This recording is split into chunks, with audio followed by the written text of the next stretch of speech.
I started training 5-6 hours a day and became a fanatic about it. Arnold Schwarzenegger walked into his first serious gym at 15 years old, a skinny Austrian kid with nothing but ambition, and came out the other side the most dominant bodybuilder in history. 7 Mr. Olympia titles, a body that looked like it was carved from marble by someone who'd never seen a human being before. And he did it with a training philosophy so brutally simple, so relentlessly focused, that most people who hear it today still don't believe it worked. No fancy machines, no periodization apps, no heart rate monitors. Just iron, volume, and a mind so locked in, it bordered on obsession. And here's my honest take. Arnold Schwarzenegger had the greatest workout plan of his era. Not the most scientific, not the most optimized by modern standards, but the most effective for turning a human body into something that had never existed before. He understood something that most people training today have completely forgotten, that the body responds to volume, consistency, and intensity more than anything else. When you look at what he did in that gym in Gold's Beach, California, with a group of guys who all pushed each other to the absolute limit, it's hard to argue with the results. From 1970 to 1975, Arnold was essentially untouchable. The world thought competitors like Sergio Oliva and Frank Zane were going to dethrone him. They didn't.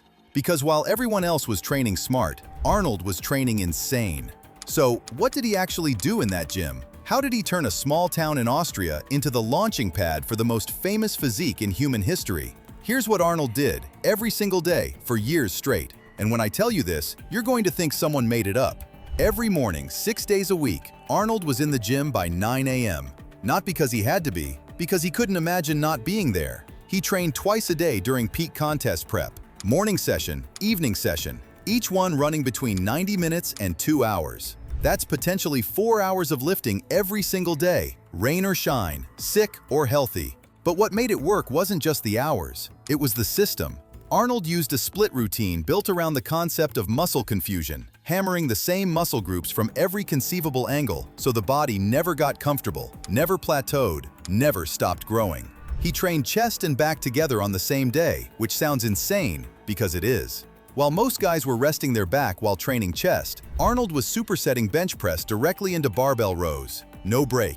One muscle pumping blood while the other recovered just enough to go again. He called the pump the most satisfying feeling in the world. He said it felt better than anything. He meant it. Now here's where most people stop believing the story. Because the volume Arnold was pushing in a single session was, by modern standards, borderline reckless. Chest day alone could include 5 sets of barbell bench press, 5 sets of incline bench, 5 sets of dumbbell flies, and then 5 sets of cable crossovers. That's 20 sets for one muscle group in one session, and he'd be back in the evening to do it again.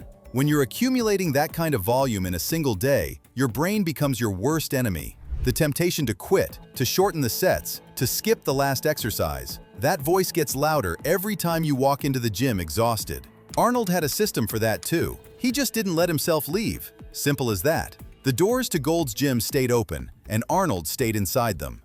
His legs were trained with the same philosophy, squats to depth, leg press loaded until the machine groaned, hack squats, leg extensions, leg curls, 5 sets of each. He was known for screaming on heavy sets, not performing pain, but genuinely fighting through it. He famously compared finishing a heavy squat set to childbirth. That's not a metaphor. He was describing the actual sensation of pushing a loaded barbell through 8 reps when your legs have already given up. Then came the arms, and this is where the Arnold legend truly lives. Arnold had a thing about his biceps specifically. He talked to them, literally. He would visualize mountains while doing curls, imagining his biceps peaking higher and higher with each rep. He was doing barbell curls, dumbbell curls, incline curls, concentration curls, preacher curls, all in one session. His arms peaked at 22 inches. For context, the average man's bicep sits around 13 to 14 inches. When Arnold wore a short-sleeve shirt, it looked like he had watermelons strapped to his upper arm.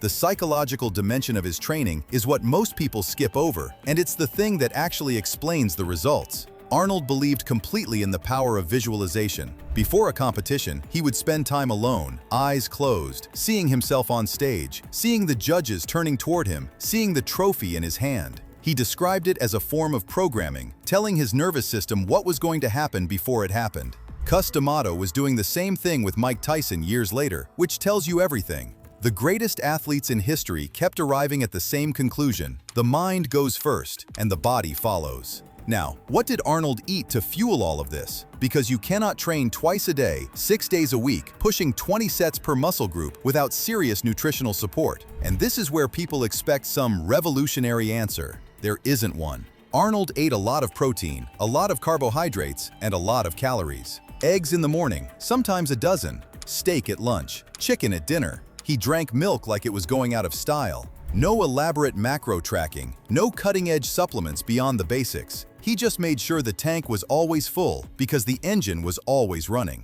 During competition prep, he'd dial the calories back slightly, lean out without losing muscle by keeping the training intensity high and trusting the process. He never crash dieted. He never starved himself. He understood that a depleted body can't train, and a body that can't train doesn't improve. Now, here's what matters for you, because I know what you're thinking. Cool story, but I'm not a professional bodybuilder. I don't have 6 hours a day to spend in a gym. I have a job, a family, actual responsibilities. And you're absolutely right. You cannot do what Arnold did. Not now, maybe not ever. But that doesn't mean you can't use his principles. If you're a complete beginner, you are not starting with twice-a-day training. You're starting with 3 full-body sessions a week: Monday, Wednesday, Friday. 4 exercises per session, 3 sets of each. You're learning the movements, building the base, teaching your joints and tendons to handle load before you try to crush them. Stick with that for 2 months. Don't rush. Don't add more because you feel good after week 3.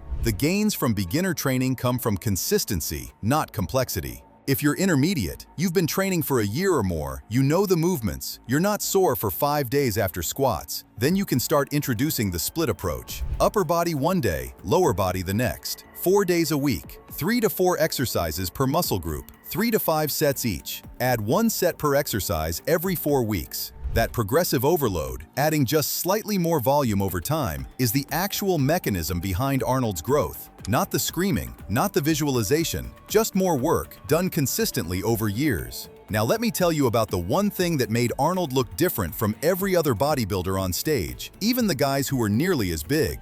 His proportions, specifically his waist-to-shoulder ratio. Arnold's waist was famously small for his size, around 30 inches at his peak, while his shoulders and lats flared out to create the iconic V-taper that redefined what a bodybuilder was supposed to look like. He achieved that through obsessive lat work, pull-ups, wide-grip pull-downs, dumbbell pullovers. Every back session started with width work before moving to thickness. He wanted that wingspan. He built it deliberately, exercise by exercise, year by year. Most people train the muscles they can see in the mirror. Arnold trained the whole structure. That's the difference between someone who looks big in a t-shirt and someone who looks like they're from another species when they take it off. One final thing before you take any of this and run with it. Arnold was consistent for a decade before he was famous. 10 years of daily training before the world knew his name. He didn't blow up overnight. He built, patiently, session after session, year after year, in gyms that smelled like iron and chalk, with guys who pushed him past what he thought was possible. The results looked like genetics. They weren't. They were the compound interest of daily discipline, paid out over a decade. The gym just cashed the check. None of this works without the one thing Arnold had from the very beginning, the unshakable belief that what he was building was real, long before anyone else could see it.